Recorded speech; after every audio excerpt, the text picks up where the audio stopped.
Am I the a-hole for giving my stepdad a sign that says you are not the father during Christmas dinner? My mom and stepdad have been together since I was 5, married since I was 6, and I'm now 20. My dad died when I was 5. He and mom were separated but not divorced when he passed away, and mom started dating my stepdad a few weeks later.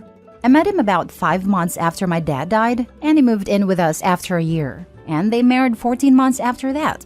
My mom really wanted me to have a dad, and found my stepdad a good partner and someone who could be a good dad to me.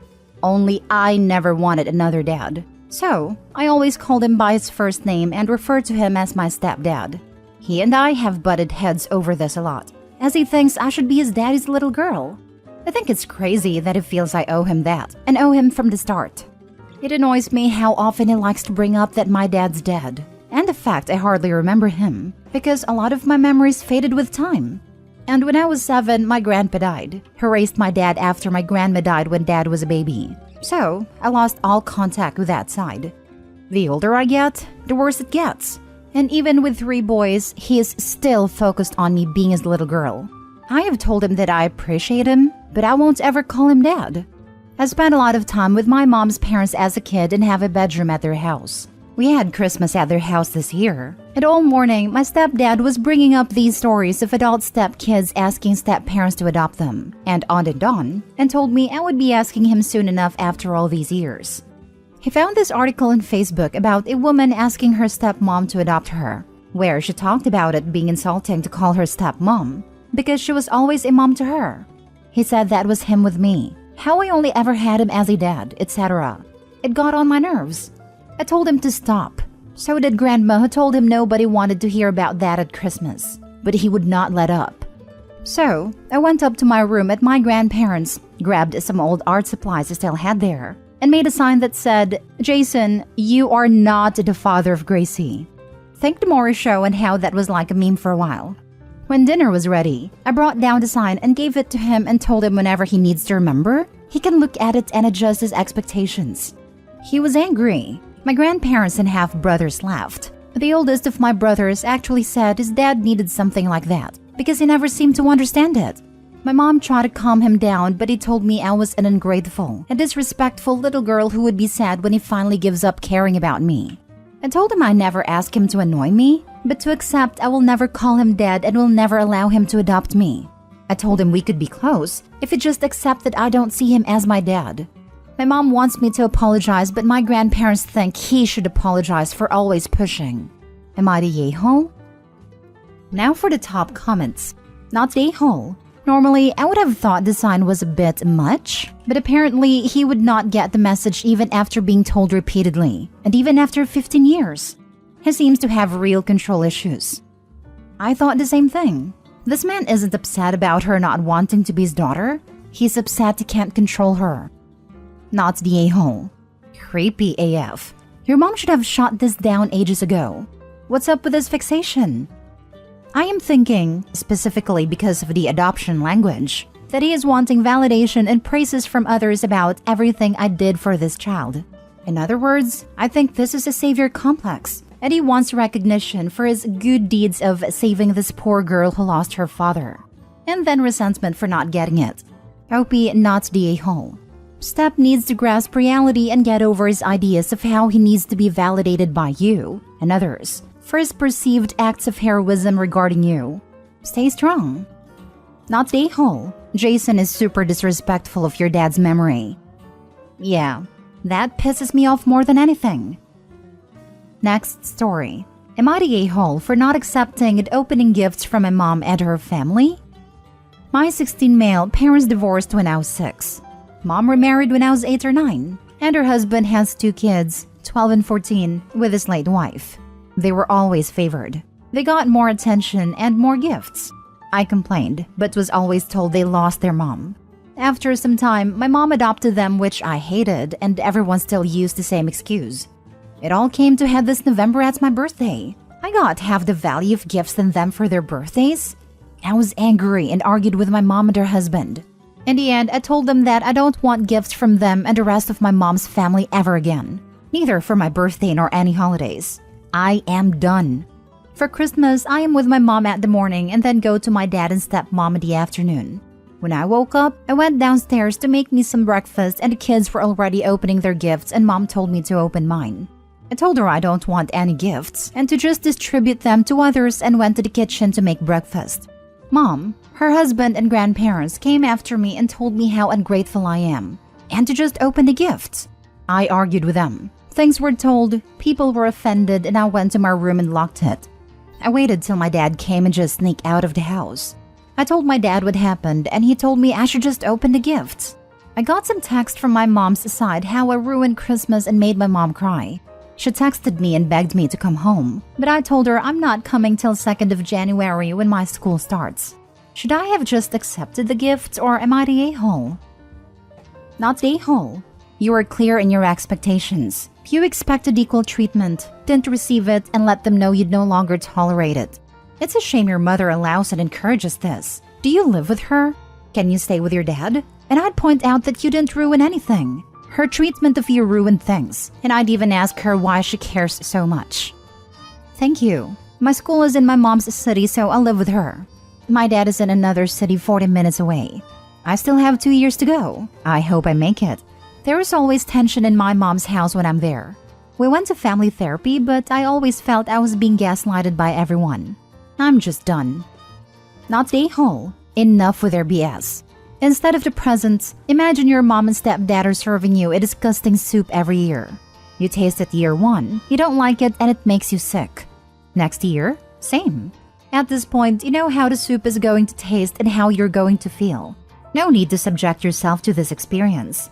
Your mom crying is really funny to me, and the fact that she says you're ruining Christmas by not tasting their disgusting soup is sick. Wow, that is a great comparison. I will use that in next family therapy. Thanks. Actually, this is something my therapist told me. Glad it helped. Not the a-hole. The ugly sisters open their gifts and get wonderful presents, and Cinderella opens hers and it is nothing like her stepsister's gift. And everyone smirks and feels powerful, and Cinderella feels humiliated and less than. But what if Cinderella doesn't open the present? Then no one has any power over her. She is the one with the power. My mother was a narcissist. She played loads of mind games, but I learned to take back the power, just as you did there. Yes, it hurts. It hurts bad. But you put yourself in the driving seat. You didn't ruin Christmas. You just drew a line in the sand. You just told them you are not putting up with the nonsense anymore. It is hard to enforce that as a minor, so good luck. Don't let people bully you into being the victim. Am I the a-hole for giving my wife's Christmas present to my sister? My sister is back with us at the moment and been living with us since October because of ongoing divorce with her husband. My wife was not a fan of this and wanted my sister out and told me to give her our other accommodation, which we own, to my sister whilst she settles for divorce. But my sister wants to live with us as she gets lonely and won't have anyone cook for her because this whole thing is stressing her out. My wife has left our business because of broken leg, so she can help with the cooking for my sister. Since the start of the year, my wife been wanting Dyson Air thing for hair. I don't get the excitement. And yes, I bought her the gift in November for Christmas and I wrapped it and put it in our garage. A few days ago, my sister was wrapping gifts for Christmas and asked me what I got for my wife. I told her it's a Dyson hair product and a Gucci perfume, which is around 700 pounds in total. My sister got excited for my wife, but sad again and said she wanted Dyson hair product too, and used to beg her husband to buy it for, but he never did. Apparently, he gifted the Dyson to his now girlfriend. This obviously made me sad, so I wanted to buy her another Dyson hair product same as my wife. I also had wrapped shoes for my sister for Christmas. I went to different stores, but it was sold out. I looked online and it would only be delivered after Christmas. Because there was no option for my sister, I just removed the name sticker and put my sister's name, and gifted the Dyson I bought for my wife to my sister. Keep this in mind, I bought my wife extra Gucci perfume, so she still got the gift. And yesterday, I gave everyone their gift and everyone was happy. Until my mom told me that she saw my wife's face during the gift giving and my wife looked hurt apparently, and asked me why I didn't gift my wife the Dyson instead. I thought she was happy with the gift perfume I gave. I told my mom the truth and my mother is calling me an a-hole. My parents wanted to buy my wife Dyson hair for Christmas but asked me before they bought it, so I told them I was going to buy it for my wife. So they thought I'd actually give it to my wife and not change the plan last minute. Now my mom told our auntie too, and she thinks I was an a-hole too. I told them I will buy my wife again because we will have plenty of time, but they think it won't be the same as Christmas magic. So am I the a-hole?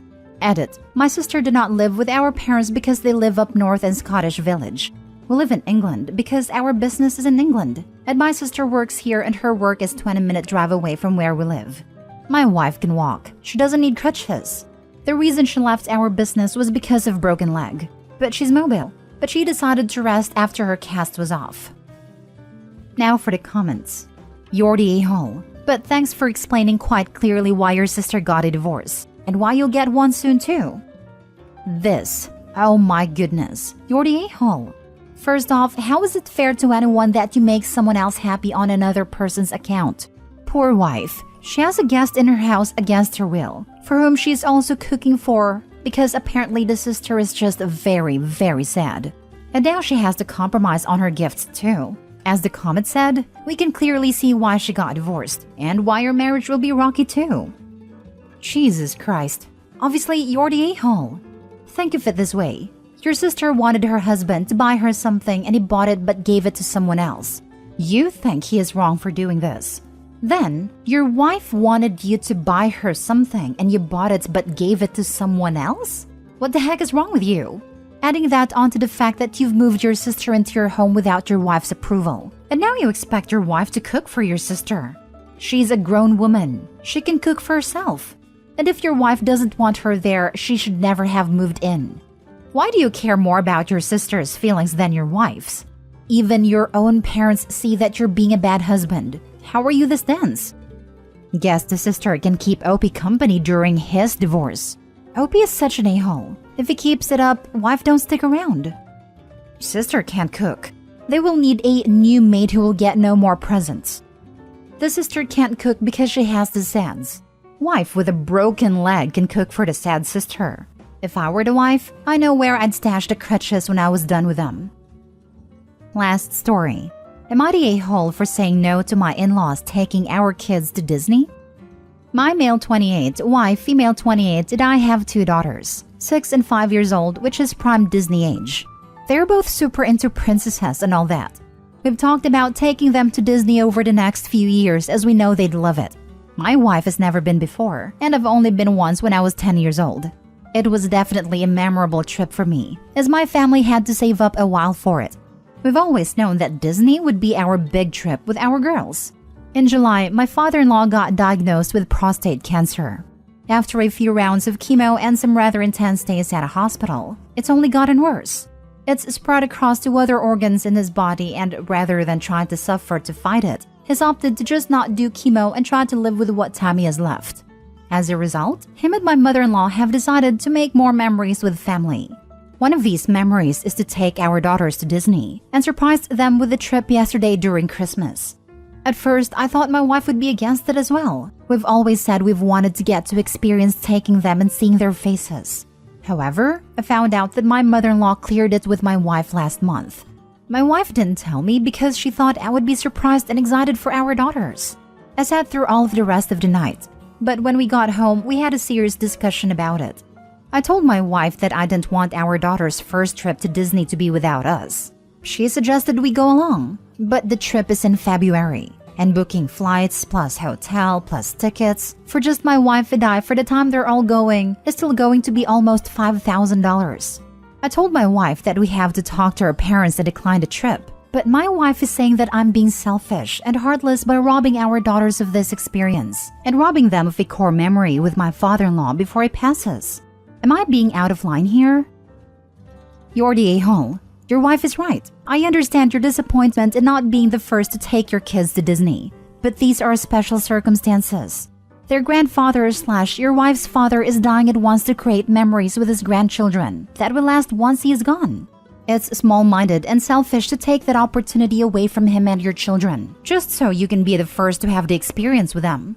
Do you think if you do this, your wife and daughters won't resent you for what you are taking away from them to satisfy your own selfish need? If you do this, remember, someday your daughters will be adults, and think about how they will look back on this and what they will think about you. It's Disney. They will light up every time regardless of being the first trip. Also, what they get out of it will change as they get older. Right now, it's probably all about princesses. When they're a little older and bigger, it may be all about the rides they can now ride. You're the a-hole. Don't take this incredibly thoughtful and meaningful gift away from your children, especially when it is a chance to create some core memories with a grandfather who doesn't have much longer to live. Take it from someone whose grandfather also died when I was young. These are the kinds of memories they will cherish.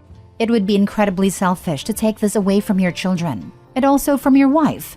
This is her father who is dying, and she probably wants this for your kids more than you know. Either figure out how to make this trip work, or take them again when you can afford it. Guaranteed they will love a return trip, and likely wouldn't have gotten to see all of it the first time, so it will still be a magical experience. The kids will appreciate it so much more when they are 9 and 10. Plus, it will trigger lovely memories of a special time with their late grandfather.